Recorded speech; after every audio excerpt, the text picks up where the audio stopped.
Cotton Club e Goalbet oggi conta esclusivamente la vittoria e con lei lo scudetto. Buonasera e benvenuti allo Stadio Tre Fontane. Questa è la finale scudetto di Serie A della Lega Calcio a 8. Accanto a me, in sede di commento tecnico, Daniele Placido della Bacci Immobiliare. A cercare a fare tanto gioco, perché quando hai la tecnica nel calcio a 8 per poter... Intanto attenzione a Monteforte, 1-2 dribbling, il sinistro, Santarelli. Artistico contemporaneamente in campo, credo sia una mossa giusta da parte di Pinna per provare a riprendere il predominio territoriale. Lancio lungo, lo stop di Monteforte che vince un rimpallo e prova. Santarelli sul primo palo, concentrato. Tutto pronto, si attende il fischio di Buzzi che arriva. E invece De Marco ad andare. Un motorino in quelle gambe per il numero 10 del Cotton Club, che andrà ora con calcio d'angolo battuto ad uscire con il mancino dentro l'area di rigore. Lo stacco Opara, miracoloso. Poi in area di rigore forse una trattenuta, la palla rimane lì ancora. Opara con un riflesso mostruoso, riuscito a rendersi forse pericoloso come avrebbe voluto. Qui Forcina.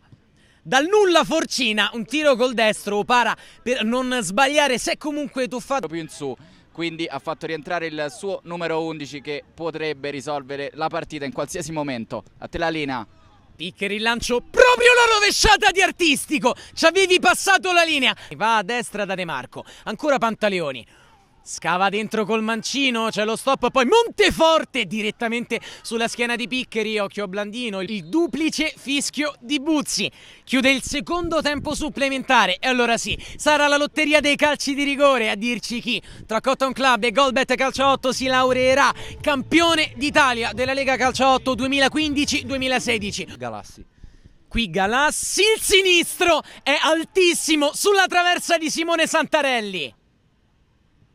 Tinazzi rasoterra, ma sbaglia anche il numero 7 del Cotton Club. Calcio 8 che si è visto poco in gara, va col mancino e spara fuori, lontanissimo anche il 24. Parte Matozzo.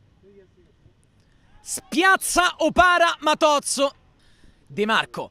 Rincorsa, si ferma e spara su Santarelli. La corsa del Cotton Club verso il proprio portiere, il proprio salvatore nel primo tempo. Chiude la porta ai rigori, chiude anche la lotta per lo scudetto. Il Cotton Club è ancora campione d'Italia della Serie A della Lega Calcio 8 contro una grandissima Goalbet. Una finale che si risolve nell'oltranza ai calci di rigore. La risolve Simone Santarelli dopo che Opara aveva respinto l'impossibile